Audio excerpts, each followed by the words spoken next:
नमस्कार मित्रांनो, आत्तापर्यंत मी तुम्हाला म्हटलो की काय पर्याय आहेत आणि चांगला उमेदवार निवडून द्या. पण चांगला उमेदवार कसा निवडायचा आपण या व्हिडिओमध्ये बघणार आहे. आता चांगला उमेदवार निवडायचे वेगवेगळ्या क्रायटेरिया आहेत, परंतु त्यासाठी मी एक पाठीमागे व्हिडिओ पाहिला होता एका चॅनलने केलेला आणि त्याच्यामध्ये पूर्ण डिटेलमध्ये त्यांनी सांगितलं होतं.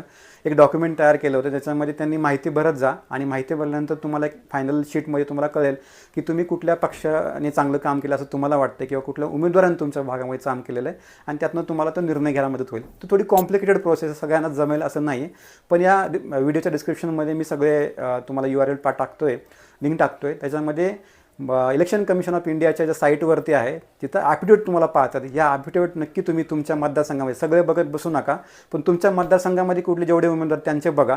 याच्यामध्ये त्या उमेदवाराचं शिक्षण, त्याचं उत्पन्न, त्याच्यावरती असणारे गुन्हे आणि त्याचं असणारे विजन, जर तुम्हाला काही पॅम्पलेट वगैरे आला असेल तर याचा विचार करून तुम्ही चांगला उमेदवार ठरवा.